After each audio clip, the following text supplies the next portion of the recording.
कि आप किसी को धन नहीं देना चाहते ना, मत दीजिए। आप किसी को वस्त्र नहीं देना चाहते, मत दीजिए। आप किसी को अन्न नहीं देना चाहते, मत दीजिए। आप किसी को आभूषण नहीं देना चाहते, मत दीजिए। आप किसी को प्रॉपर्टी नहीं देना चाहते, मत दीजिए। हम तो ये भी कहते हैं कि आपके हाथों से आपसे कुछ दान करते नहीं बन रहा तो मत करिए, पर इतना तो कर सकते हो कि भगवान ने जो तुमको दिया है वो तो दे सकते हो। चेहरे की स्माइल, थोड़ी सी प्रसन्नता, थोड़ा सा स्माइल कर देना, थोड़ा स्नेह से बोल लेना, मीठी वाणी, जिसके बल पर दुनिया जीती जा सकती है। दुनिया, अरे जरा सी वाणी का ही तो भेद हुआ जिसके कारण महाभारत का युद्ध हो गया। मात्र माता द्रौपदी के मुख से इतना निकल गया कि देखकर चलते नहीं बनता, अंधे के संतान हो तुम, और महाभारत का युद्ध हो गया केवल वाणी के बल पर। आप अगर किसी को कुछ नहीं देना चाहते, बस प्रेम की वाणी दे दीजिए, स्नेह की वाणी दे दीजिए। और जब स्नेह और प्रेम की वाणी आप किसी को प्रदान कर देंगे, स्नेह और प्रेम की वाणी आप किसी को दे देंगे, तो हो सकता है कि उसके जीवन में कुछ सुख का भान उत्पन्न हो जाए। हो सकता है उसके जीवन में एक आनंद की अनुभूति हो जाए।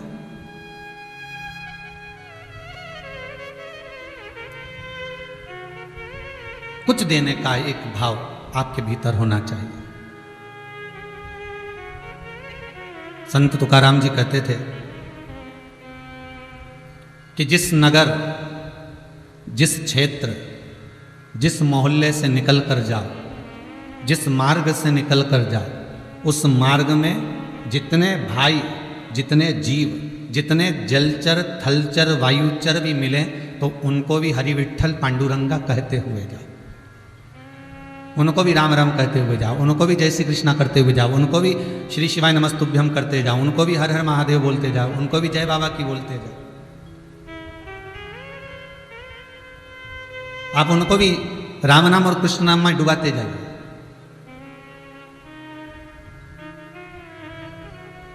और जब आप, ये जरूरी नहीं कि आप इनको पहचानते हो तो ही राम राम बोलोगे, आप इनको जानते हो तो ही राम कृष्ण बोलोगे, नहीं नहीं, ना पहचानते तो भी करो।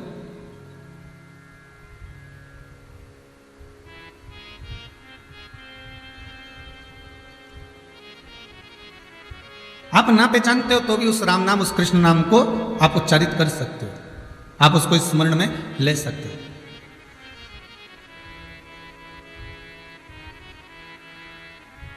हम जब छोटे छोटे रहे हैं उस समय पर हमारे यहाँ सीहोर में, छावनी में, गांधी रोड पर एक शमी उस्ताद जी रहते थे हमारे।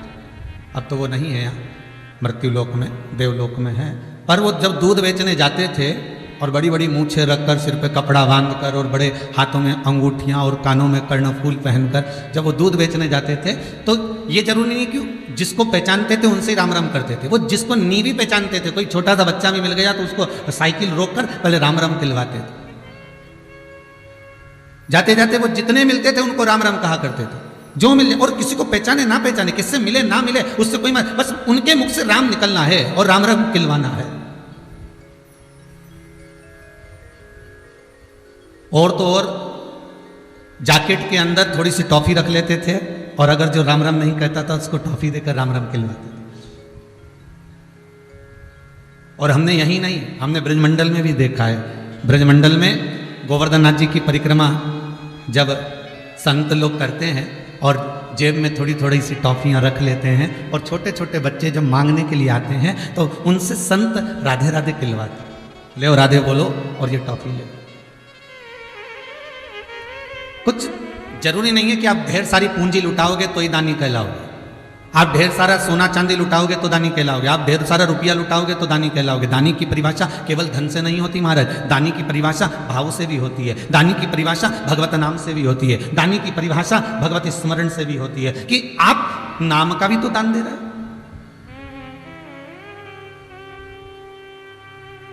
तुलसी बाबा ने भी तो कहा है कि कलयुग केवल नाम आधारा, और सुमर सुमर नर उतरहि पार। इस कली काल में जितनी नाम की महत्वता है जगत में, उतनी किसी चीज की महत्वता इस कली काल में नहीं है। अब जपो,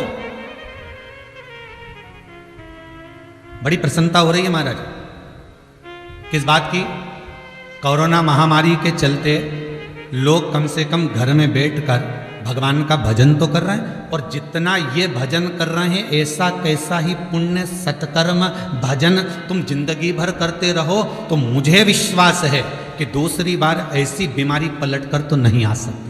अगर जितना भजन तुम कर रहे हो, जितनी आराधना, पर करे क्या? इन भजन करने वालों के साथ में भी कुछ ऐसे लोग जुड़े हुए हैं पाप कर्म करने वाले कि जो व्यापार तो कर रहे हैं, औषधि भी बेच रहे हैं, दवाई गोली भी बेच रहे हैं, पर 1 रुपए की चीज को हजारों का कर बेच दे, तो उनसे भी तो पाप कर्म बढ़ रहा है। तुम्हारा भजन बढ़ रहा है तो पाप भी तो बढ़ रहा है।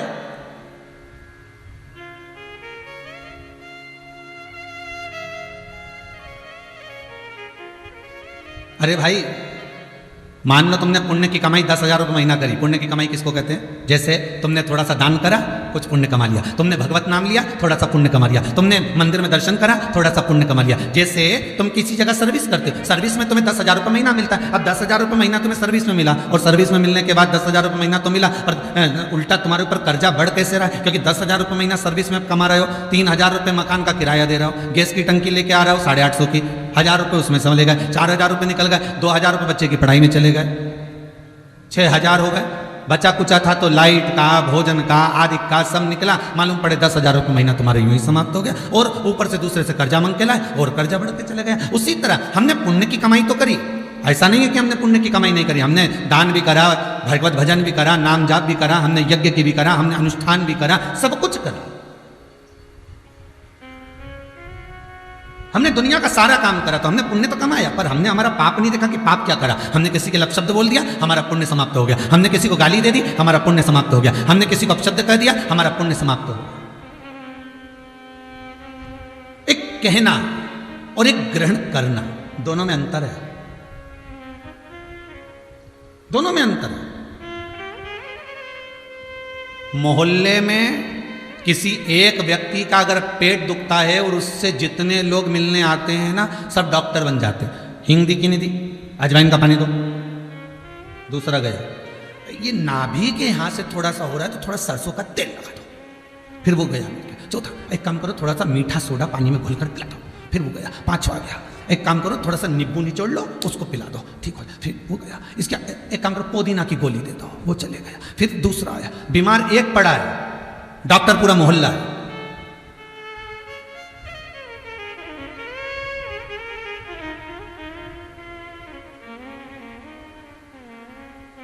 मालूम पड़े 1,000 कोरोना के मरीज हैं तो 1 लाख उसके उपचार बताने वाले हैं।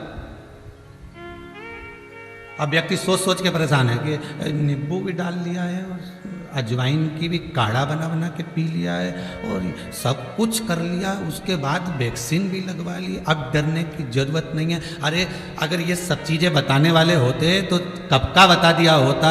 हमारे सीएम ने, हमारे पीएम ने, हमारे कलेक्टर ने, हमारे एसपी ने, डीएसपी ने, एसडीएम ने, इन सब ने केवल एक चीज बताई कि मुख पर मास्क लगाओ, हाथ को बार बार धोते जाओ और सोशल डिस्टेंसिंग का पालन करो। जो खास चीज है वो तो कर ही नहीं रहा और दुनिया का सारा उपचार करे जा रहा।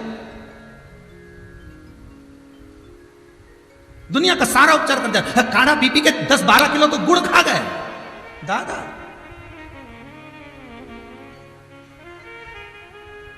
अब काढ़ा भी विचार कर रहे थे असर कैसे करूं बताओ।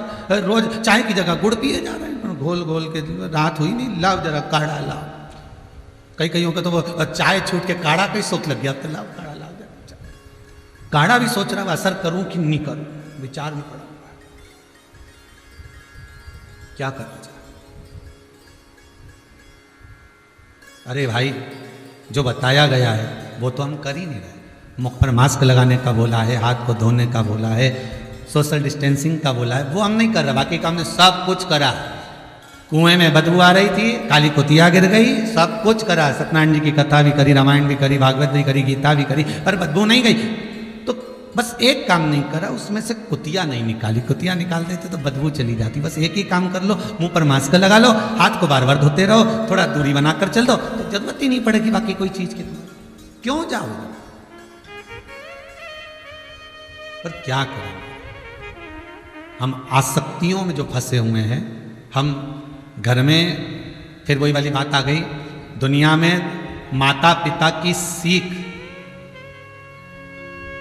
माता पिता की नसीहत, भले दुनिया को अच्छी लगे ना लगे, पर माता पिता की वसीयत दुनिया को अच्छी लगती है। उस बात को हमें समझना है।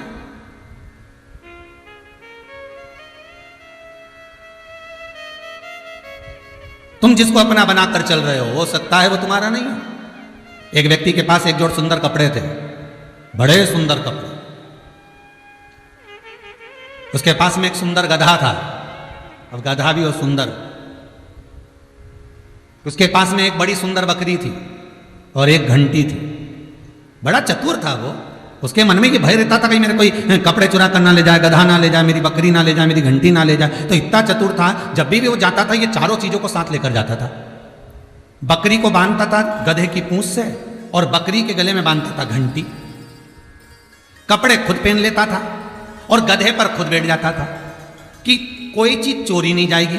बकरी पीछे चल रही है, घंटी बज रही है, तो घंटी भी है, बकरी भी है। गधे पर खुद बैठा है तो गधा भी चोरी नहीं जाएगा। और कपड़े मैंने पहने तो कोई मेरे कपड़े नहीं चुरा सकता। इतने में 4 चोरों ने विचार करा कि ये सेठ जी के पास गधा अच्छा है, कपड़े अच्छे हैं, बकरी अच्छी है, घंटी अच्छी है, पर कुछ भी करो अपनी चोरी को भी धिक्कार है अगर इसकी 4 चीजें ना चुराई जाए तो। चुरा लो इसका सामान।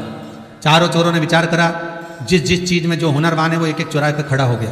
पहले चौराहे पर एक खड़ा हुआ, उसने धीरे से घंटी को खोला, घंटी को खोलकर गधे की पूंछ से बांध दिया और गधे की पूंछ से बांधकर बकरी को लेकर चले गया। अब घंटी बज रही है तो इसको लगा है कि बकरी है, घंटी भी है। गधे पर आराम से बैठा बैठा चले जा रहे। थोड़ी दूर पर दूसरा चोर आया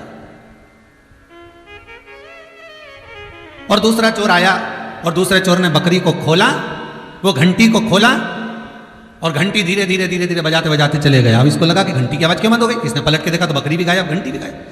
एकदम नीचे आया, उतरा नीचे, तीसरा चोर बैठा था। क्या हो गया? मेरा कोई बकरी और घंटी ले गया। अब भी हाल मैंने जाते हुए देखा। अच्छा भैया तू मेरा गधा पकड़ना में अब भी आया। और तीसरा चोर गधा लेकर चला गया। अब चौथा चोर थोड़ी दूर जाकर कुएं की पाल पर बैठा हुआ था। कुएं के पानी को देखकर रो रहा था। इसने जाकर पूछा भैया तुम क्यों रो रहे हो? उसने कहा मेरी हीरे की तिजोरी कुएं में गिर गई है, जो ला कर देगा आधे हीरे उसको दे दूंगा। इसने सोचा अगर हीरे मिल गए तो बकरी भी आ जाएगी, घंटी भी आ जाएगी और गधा भी आ जाएगा। इसने कपड़े उतारे और कपड़े उतार कर दिया, ये कपड़े संभाल, मैं अब भी हाल तेरी हीरे की तिजोरी लेकर आता हूं। और कुएं में कूद गया। जैसे कूद कर बाहर आया कपड़े भी गायब हो गए। अब ना बकरी बची, ना घंटी बची, ना गधा बचा, ना कपड़े बचे। इसने डंडा उठाया, चारों तरफ घुमाना चालू कर दिया। वहीं से एक संत निकल कर जा रहे थे। उन संत ने पूछा भैया क्या हो गया, हुआ क्या, तुम ये डंडा क्यों घुमा रहे हो? उसने कहा मेरी बकरी, मेरा घंटी, गधा, कपड़े सब चले गए, अब ये शरीर बचा है, कहीं ये चला ना जाए, इसलिए इस डंडे को घुमा रहा हूं। संत कहते हैं अरे ओ बावले, इस शरीर को भी नहीं बचा पाएगा, ये शरीर भी यहीं छूट कर रह जाएगा, आत्मा निकल कर चली जाएगी। ये संपूर्ण वस्तुएं, सामग्री जो हम जोड़े हैं, ये धीरे धीरे कर कर एक ना एक दिन छूट जाती, छूट जाती।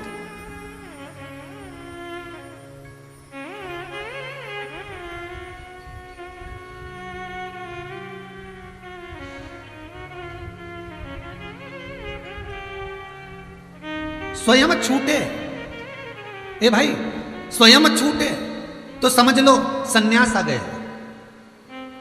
छूटने का भी एक क्रम है।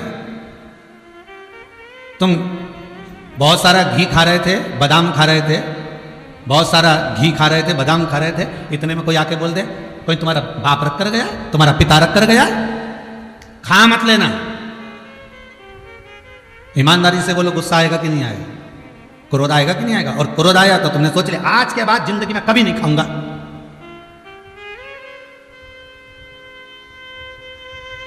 संकल्प ले लिया अब नहीं खाऊंगा, वो जिद में छोड़ दिया। और वही घी, वही बादाम, वही तेल, तुम डॉक्टर को शरीर दिखाने के लिए गए और डॉक्टर ने कहा घी और बादाम ये कुछ मत खाना, हाउ साहब, मतलब समझ लो रोग आ गया। किसी ने डांट कर बोला तो क्रोध आ गया, डॉक्टर बोला तो रोग आ गया, और एक दिन मन में आया कि ये सब वस्तुएं मुझे नहीं खाना है, दिल से छोड़ दिया तो समझ लो वैराग्य आ गया। ये वैराग्यता आ गई कि अब मुझे ये सब चीजों से आसक्ति नहीं।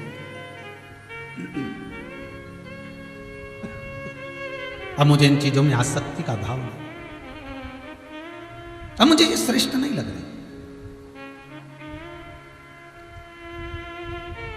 मैं इन आसक्तियों से परिणत होना चाहता हूं, अब मुझे ये सुहा नहीं रहा।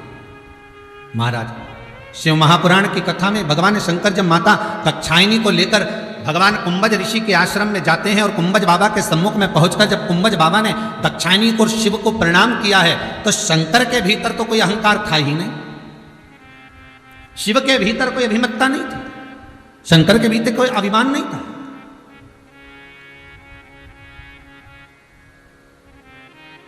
पर प्रणाम करने से अभिमान जो आया है वो दाक्षायणी को आया है, अभिमान जो आया वो सती को आया। और सती वो दाक्षायणी मन में ये विचार कर गई कि ये कुंभज बाबा, ये अगस्त ऋषि जो मुझे कथा सुनाने के लिए आए हुए हैं, जो कथा सुनाने के लिए बैठने वाले हैं, ये मुझे प्रणाम कर रहे हैं, मुझे आदर दे रहे हैं, मुझे सम्मान कर रहे हैं, मुझे सत्कार कर रहे हैं। किसी के भीतर ये अगर नाम ले भी दिया हो, मालूम पड़े, बीच बीच में हम बार बार राजघरिया परिवार का वर्णन करते हैं, बोल देते हैं, तो ये भीतर ये ना सोचें कि अभिमत्ता का भाव है। नहीं नहीं, हमने पहले दिन की कथा में कहा था राजघरिया परिवार तो केवल एक निमित्त है, कथा करवाने वाला तो मेरा शंभू, मेरा भोलेनाथ है। और आप जितने लोग आस्था चैनल के माध्यम से कथा श्रवण कर रहे हो, मोबाइल पर कथा सुन रहे हो, फेसबुक यूट्यूब से कथा श्रवण कर रहे हो, आप केवल आप नहीं हो, आपके भीतर स्वयं शिव, स्वयं शंकर, स्वयं त्रिकालदर्शी, मेरा भूतेश्वर, मेरा कुबेरेश्वर, मेरा ओघड़दानी बैठकर कथा कर रसास्वादन ग्रहण कर रहे हैं।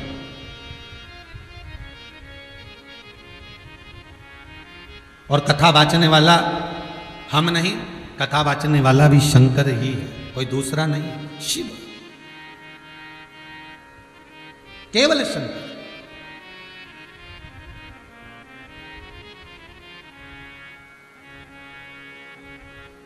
और वो शिव ओघड़ी है, वो शंकर दयालु दाता।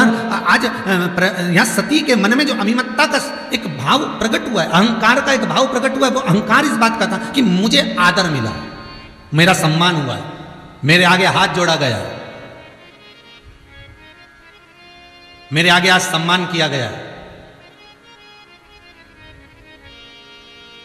कभी कभी बड़ा विचित्र लगता है साहब, बहुत विचित्र लगता है, थोड़ा सा आप लोगों को भी लगेगा कि महाराज ऐसा कह देते हैं, कभी कभी बड़ा विचित्र लगता है। ये नवयुवक लड़के, ये नवयुवक बेटे जो नई नई राजनीति में प्रवेश करते हैं, ये नवयुवक लड़के अपने माँ बाप के तो कभी पाँव नहीं पड़ते, पर जो राजनेता आते हैं उनके चरणों में ऐसे प्रणाम करते हैं कि इनके बराबर दुनिया में कोई होगा नहीं। ये उसी में कहा ले जैसे एक मोटरसाइकिल से, एक बुलेट से एक बेटा जा रहा था और बाप ने, पिता ने आवाज लगाई, ए बेटा इधर आओ। बेटे ने बुलेट बंद करी, आया, हाँ पापा जा जरा एक गिलास पानी ला कर दे। बेटा अंदर दौड़ कर गया, मम्मी पापा में रत्ती भर की अकल नहीं है, बता मैंने गाड़ी चालू कर ली थी, मैं जा रहा था और पापा मुझे बुला कर कहते एक गिलास पानी ला कर दो, मम्मी पापा को पानी दे दो। माँ गई, पिताजी को, अपने पति को पानी दिया। पिताजी ने पूछ लिया, तुम्हारे राजकुमार कहाँ जा रहा है इतनी जल्दी, इसको कहाँ जाने की जल्दी पड़ी है जो इतनी जल्दी भाग कर जा रहा है गाड़ी लेकर, सुनने को तैयार नहीं है, पानी ला कर दे नहीं रहा। इतने में माँ तुरंत कहती है, रेलवे स्टेशन पर प्याऊ लगाई है ना तो पानी पिलाने जा रहा। बाप ने माथा ठोक लिया। विचार करो, घर में बूढ़ा बाप पानी मांग रहा है और औलाद एक गिलास पानी नहीं दे पा रही है और रेलवे स्टेशन पर प्याऊ लगाई है पानी पिलाने के लिए।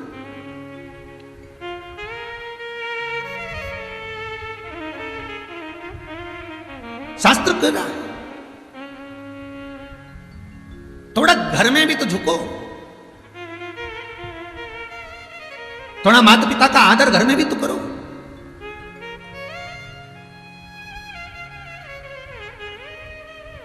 थोड़ा सा सम्मान घर के भीतर, केवल मदर्स डे पर फोटो डालने से माता का सम्मान नहीं है भाई।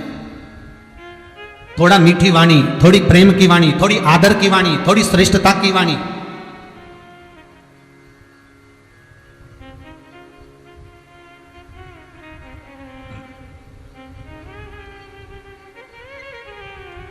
कल माउंट आबू से सुमित्राबाई सोलंकी का फोन था, कह रही थी गुरुदेव अब अवस्था हो गई है हमारी भी 80 के करीब में, 85 के करीब में। अब जीवन का कोई भरोसा नहीं, कब जीवन चले जाए, कब जाना पड़ जाए। इन हाथों से सत्कर्म होता रहे। हमने उनसे एक ही बात कही, इतनी जल्दी मरने का क्या सोचना। अभी तो ये सोचना है कि हमें राम कैसे मिलेगा, अभी तो ये सोचना है कि हमें कृष्ण कैसे मिलेगा, अभी तो हमें ये सोचना है कि हमें शंकर कैसे मिलेगा, अभी हमें ये सोचना है कि हमें भगवान का दर्शन कैसे होगा।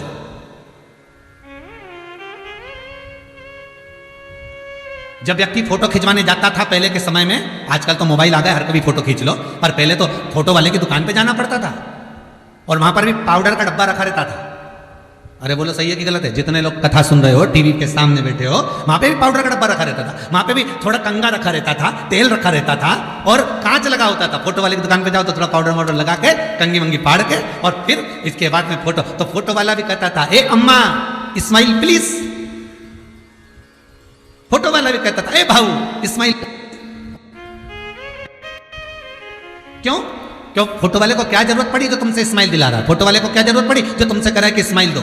फोटो वाले को क्या जरूरत तुम्हारी स्माइल से? फोटो वाले को मालूम है अगर मैं स्माइल का बोलूंगा और ये स्माइल देगा, मैं जब बटन दबाऊंगा और बटन दबते से इसने स्माइल दे दी तो इसका फोटो अच्छा आ जाएगा। और मालूम पड़े फोटो वाले ने कहा अम्मा स्माइल प्लीज, और तुम धापों की बाई की तरह सिर पे पल्लू डाल के एकदम आंखें निकालकर गुस्से में क्रोध में बैठ गया और बटन दबी और फोटो खिंच गया। और फोटो खिंच गया तो फोटो अच्छा नहीं आया, तो इसमें फोटो वाले की गलती है कि तुम्हारी? ये बोलो जरा जम के।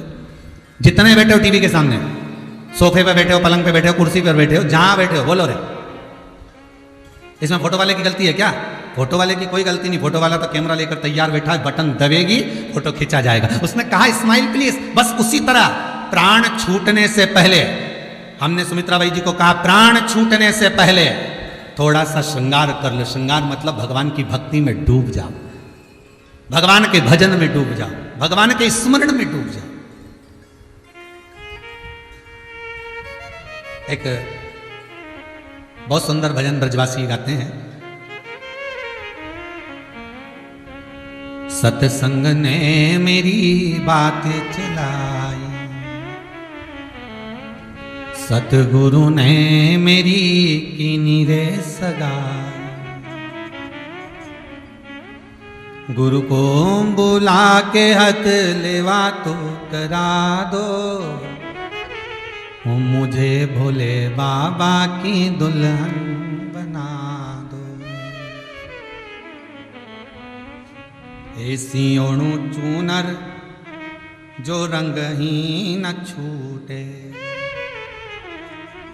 प्रीत का धागा कबहू न टूटे, अटल सुहाग की बिंदिया लगा दो, मुझे भोले बाबा की दुल्हन बना। ब्रजवासी गाते हैं, मुझे श्याम सुंदर की दुल्हन बना दो। शिव महापुराण भी वही करे, अंतिम क्षण आए उससे पहले थोड़ा सज लो, कैमरे के सामने जाओ, बटन दबे उससे पहले थोड़ा सा श्रृंगार कर लो। स्माइल देने का मौका तो भगवान देता है। प्राण छूटने से पहले, दिया बुझने से पहले दिए की रोशनी तीव्र होती है। प्राण छूटने से पहले एक बार भगवान राम कहने का मौका देता है, एक बार भगवान शंकर कहने का, शिव कहने का, कृष्ण कहने का मौका देता है। बस उस मौके की तलाश में रहिएगा। गरुड़ पुराण कहती है, जब किसी के प्राण छूटते हैं तो हजारों बिच्छू डंक मारे, इतनी तकलीफ होती है, इतना कष्ट होता है। उस कष्ट के समय पर भी एक मौका मेरा भगवान देता है कि तेरे मुख से अभी भी राम कह ले, कृष्ण कह ले, शिव कह ले, अभी भी कह ले।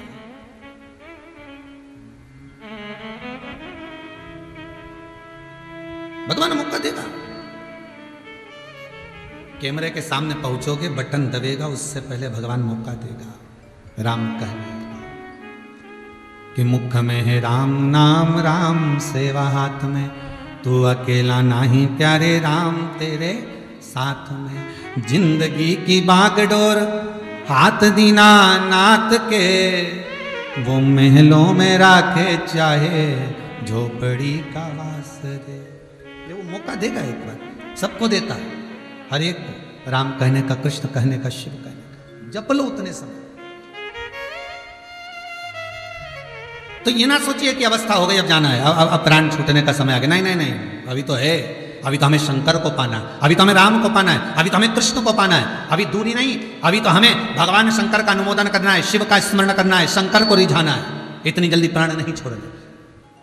और मेरा निवेदन है, जितने कोरोना महामारी के अंतर्गत भी अगर मान लो थोड़ी बीमारी से ग्रसित भी हो गए, हॉस्पिटल में पड़ भी गए, इलाज भी चल रहा है, हारना मती, डरना मती, उस शंकर का श्री शिवाय नमस्तुभ्यम का जाप करते रहो, शंकर का अनुमोदन करते रहो, और यह विश्वास जागृत रखकर रहना कि अभी तो मुझे आगे बढ़कर शंकर की कथा करवाना।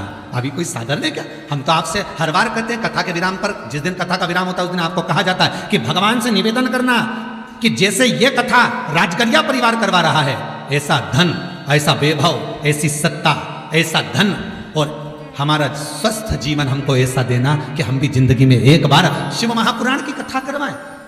और वचन देना भोलेनाथ, कथा हो, ये उसको कहो, ये उसको बोलो, वो जाने ना।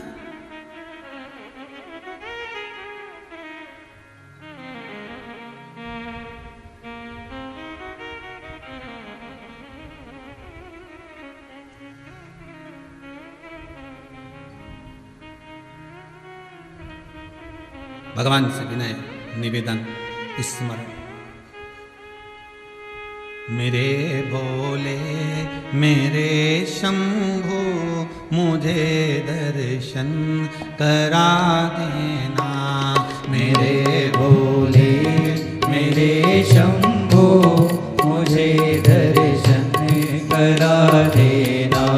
मेरे भोले मेरे शंभु मुझे दर्शन करा देना। मेरे भोले मेरे शंभु सब गाइए दर्शन करा देना। मैं आया हूँ तेरे दर पे मुझे दर्शन करा देना। मैं आया हूँ तेरे दर पे मुझे दर्शन करा देना। मैं आया हूँ तेरे दर पे मुझे दर्शन करा देना। मैं आया हूँ तेरे दर पे मुझे दर्शन करा देना। जय हो।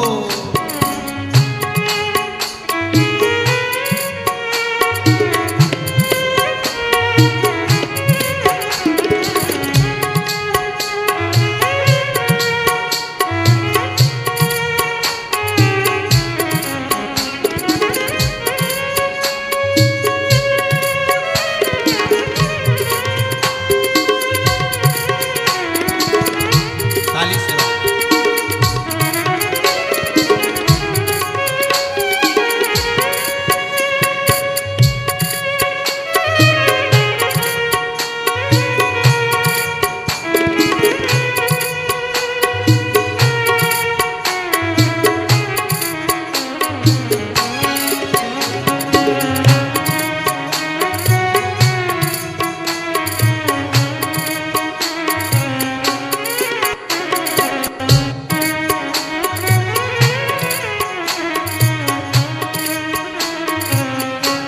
कभी तो सामने हो तुम, कभी तुम हो गए ओझल।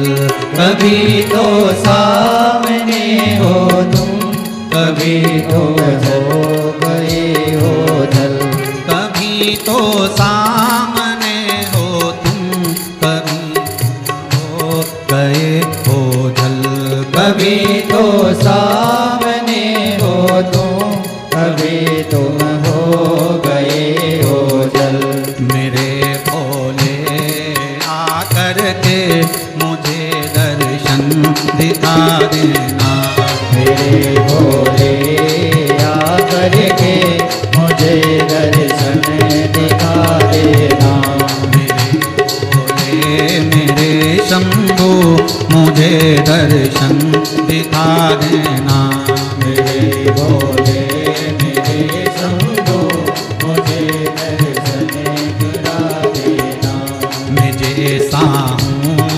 ग्राही हूँ, मुझे दर्शन दिखा देना। मैं जैसा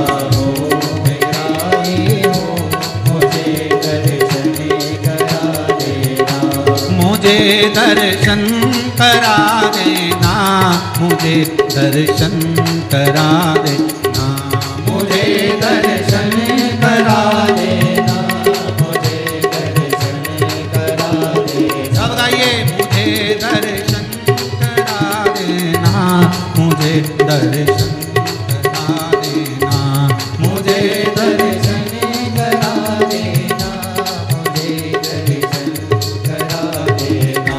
मेरे भोले मेरे शंभो, मुझे दर्शन करा देना। मेरे भोले मेरे शंभो, मुझे दर्शन करा देना।